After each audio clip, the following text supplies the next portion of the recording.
가짜뉴스 판명 나자 면책특권 내세우는 민주당 의원. 어라? 진짜 한 번도 경험하지 못하는 나라 되어가네. 11월 6일 국회에서 열린 운영위원회 국정감사에서 곽상도 한국당 의원은 우리 삶을 돌보고 지켜달라고 해서 뽑았는데 실제 대통령이 보여주신 행보는 북한 수석 대변인이라고 미국 블룸버그 통신, 일본 산케이 신문에서 논평이 게재됐다고 지적했습니다. 이와 관련하여 이병택 카이스트 교수는 문재인은 북괴 수석 대변인이 아니라 김정은 대변인이라고 일침을 날렸습니다. 이날 야당은 김승희 자유한국당 의원이 임종석 실장의 DMZ 방문 경위 등을 자료로 요청하는 등 국감 초반부터 임 실장을 향한 공세의 고삐를 바짝 당겼습니다. 임종석 실장은 이날 손금주 무소속 의원으로부터 선글라스 문제로 중요 이슈가 덮여버렸다. 비서실장이 이 문제를 깔끔하게 끝내면 되지 않느냐는 질타를 받았습니다. 뒤이어 성일종 한국당 의원은 임종석 실장에게 청와대가 법을 안 지켜도 되느냐. 임종석 실장은 군사법정에 서 있어야 된다고 지적했습니다. 입이 100개라도 할 말이 없을 임종석은 야당 의원들의 질타에 곧바로 수정하고 그 부분에 대해서 사과드렸다며 그 점은 다시 한번 사과의 말씀을 드린다고 말했는데요. 참 웃깁니다. 국가안보 유출이 달랑 사과로 끝날 일인가요? 임종석은 법정에 서야 할 겁니다. 문재인의 부인 김정숙이 전용기를 타고 인도 방문에 나선 것을 두고 논란이 일고 있습니다.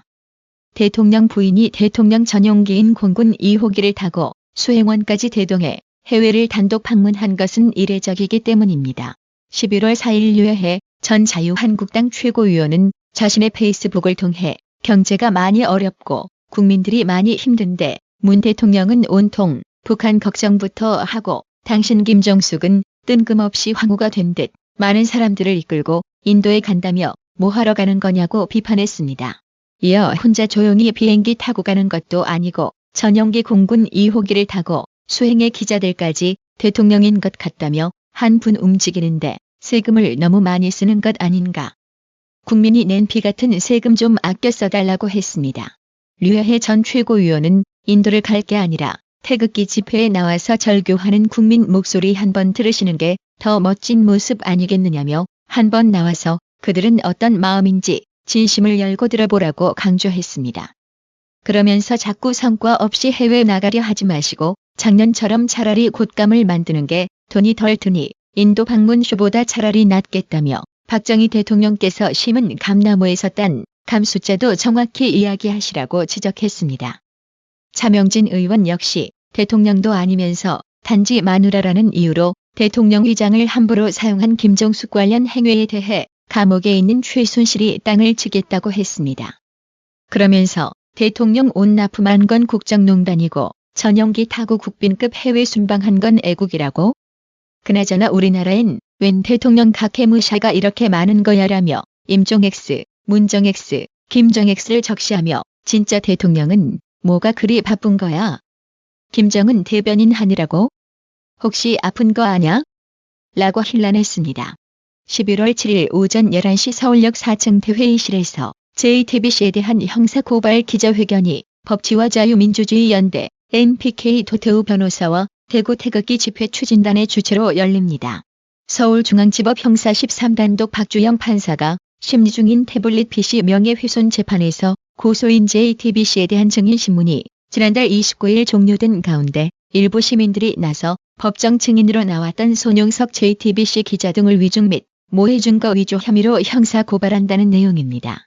도태우 변호사를 대리인으로 고용한 대구 태극기 집회 추진단 오영국 대표가 대표 고발인으로 나서며 서초동 법원, 이야기TV 염순태 대표와 일반 시민 차성환, 이용택 씨도 공동 고발인의 이름을 올렸습니다.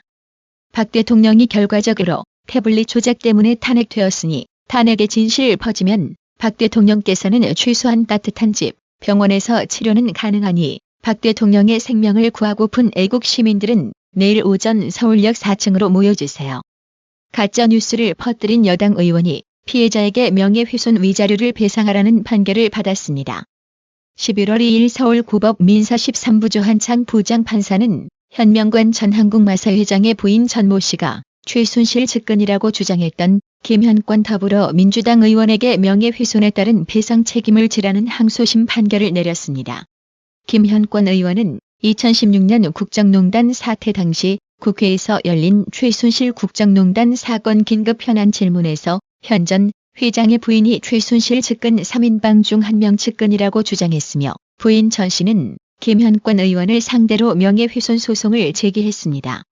김현권 의원은 이후 언론 인터뷰 등에서 전 씨가 최 씨와 같은 호텔 스포츠센터에 다녔다. 마사회 홍보실장이 전 씨 딸의 승마 지도를 도와준 대가로 서울본부장으로 특혜 승진했다고도 주장했습니다. 이에 전 씨는 허위사실 유포로 명예가 훼손됐다며 김현권 의원을 상대로 5천만 원을 배상하라는 소송을 냈습니다. 이 과정에서 전 씨 측은 최순실을 아예 만난 적이 없다고 밝혔고 김현권 의원 측은 국회에서 발언한 사실을 강조하며 의원 면책 특권을 주장한 것으로 알려졌습니다. 1심에서 김현권 의원에게 위자료 700만 원을 배상하라는 판결이 나오면서 김현권 의원이 항소했지만 2심에서는 김현권 의원의 항소가 기각되고 1심 판결이 결정됐습니다. 재판부는 피고의 발언 자체가 진실이라고 보기 어려운 점이 있고 의원이라고 해서 무조건적인 면책 특권이 있다고 보기도 어렵다며 김현권 의원의 배상 책임을 인정했습니다. 진짜 입에서 욕이 저절로 나오는데요. 바로 이래서 나라의 TV는 오래전부터 면책 특권을 악용하는 정치인들 때문에 면책 특권을 없애라고 주장을 해왔던 겁니다. 한 사람의 인생을 개조져놓고 그 입에서 면책 특권이라는 주장이 나오나요? 한마디로 대단히 양심불량스러운 일인 겁니다. 그동안 박 대통령과 최순실 관련 가짜뉴스 입에 달고 산 여당 정치인들, 지금부터 이불 속에서 떨고 있어야 할 겁니다. 문재인 좌파 정권은 미 재무부가 한국은행들에 대한 접촉과 관련 통상적인 업무라고 일축했고 증권가에 놔둘던 국내 은행 세컨더리 보이콧 내용도 가짜뉴스라고 규정하며 유포자를 처벌하겠다고 나섰습니다.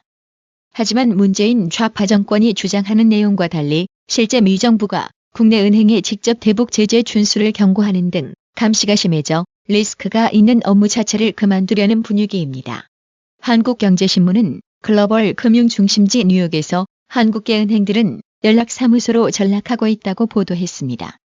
11월 5일 뉴욕과 국내 금융업계에 따르면 농협은행 뉴욕 지점은 지난해 말 자금 세탁 방지 시스템 미비를 이유로 뉴욕 금융감독청 DFS로부터 1,100만 달러, 약 123억 원의 과태료를 부과받은 뒤 개인 송금과 대출 영업 확대를 중단했습니다.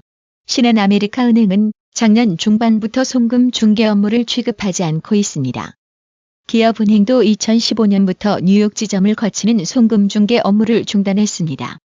다른 A은행도 송금 중개 중단을 검토 중입니다. 미국에만 직원이 1000여 명도 넘는 일본 MUFG, 중국 공상은행 등에 비해 10에서 20여 명 소규모로 운영해온 한국계 은행들이 그나마도 있던 영업을 축소하고 있는 것입니다. 게다가 최근 미금융 당국은 한국계 은행들을 주시하고 있습니다. 지난 9월 미 재무부가 이례적으로 각 은행에 직접 연락해 대북 제재 준수를 경고하면서 뉴욕의 한국계 은행들은 모두 얼어붙었습니다. 뉴욕 한국계 은행의 한 핵심 관계자는 한국계 은행들이 미 정부의 주요 감시 대상이 된 느낌이라며 잘못 걸리면 아예 뉴욕 지점 문을 닫아야 할 판이라 최대한 보수적으로 지점을 운영하려고 한다고 설명했습니다. 사정이 이런데도 문재인 좌파 정권은 미 재무부 한국은행들 접촉이 세컨더리 보이콧 경고와 무관하다고 주장할 건가요? 이런 소식이 알려지자 온라인 누리꾼들은 오히려 문재인 좌파 정권이 가짜뉴스를 만든다며 혼란했습니다. 가짜뉴스 떠벌리더니 진짜였네. 재앙이 점점 다가오는구나. 세컨더리 보이콧이 아니라며? 가짜뉴스라며? KXX들 이제 한방에 가겠다. 가짜뉴스 처벌한다더니 진짜였네라는 댓글이 모두 베스트 댓글 내용입니다. 이처럼 요즘 정치, 사회, 경제 관련 기사마다 문재인 좌파 정권을 향해 네티즌들은 분노 폭발 직전입니다. 한번 댓글 내용들을 소개해볼까요? 내년에도 또 공공기관 조져서 단계 일자리 만들고 생색내겠지 뭐. 2019년에도 이명박, 박근혜 한번 조리 돌림, 캐비넷 문건 나왔다고 적폐청산, 세월호 한번 읊어주고, 김정은이랑 포옹 한번 해주고, 5.18 한번 외쳐주고, 촛불 3주년 기념하고, 중간중간 해외여행 다녀오면서 물타기 하다 보면 1년 또 지나간다. 고임금, 근로의욕 상실, 정부 보조금, 전 국민의 공무원화, 안 망하는 게 이상하지. 재앙이다. 분배 위주의 소득 성장? 공산주의 국가 모두 실패한 정책을 우리나라 국민이 속아 넘어갔으니 재앙이다. 정권 교체해야 한다. 물가는 폭등하고 주식은 폭락하고 지방 부동산 거래는 가격 아무리 낮춰도 거래가 안 되고 세계 경제 호황에도 한국 경제는 폭망 중이고 세계 최고 기술의 원전은 폐기하고 태양광 패널을 전국 방방곡곡에 설치하여 환경 재앙 일으키고 국가의 안보를 스스로 해체하고 자유시장 경제를 송두리째 흔들어 무상급식 무상배급 공산주의로 가려하고 반대 세력은 적폐로 몰아 감옥 보내고 5.18 폭동을 민주화로 찬양하고 세금은 폭증시키고 가진 자를 증오하고 국가 재정을 방만하게 써제끼고 북한에 막봐주고 헬조선 외치던 그들이 소원하던 나라다운 나라. 나라가 어떻게 이렇게 빨리 망할 수가 있죠?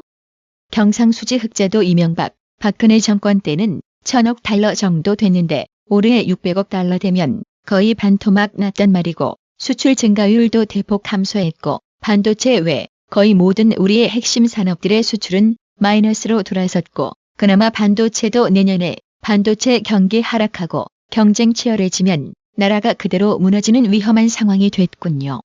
실업률은 사상 최악이고 성장률도 후퇴하고 원전 수주도 실패, 고등훈련기 수출도 실패하고 하는 일이라곤 오직 반대파 숙청과 수백만을 살해하고 고문하는 김정은과 손잡고 포옹하고 돈 줄 국리만. 이게 요즘 온라인 기사에 달리는 네티즌들의 분노 표출 반응입니다. 이게 바로 대깨문, 촛불들이 만든 한 번도 경험하지 못한 나라인 거죠. 나라의 TV는 온라인 민심을 가장 잘 반영하는 곳으로 평가받고 싶습니다. 나라의 TV는 보다 더 양질의 컨텐츠를 생산하기 위해 자발적 구독료를 후원 형식으로 받고 있으니 많은 성원 부탁드립니다. 시청해주셔서 감사합니다. 구독은 꼭 눌러주세요.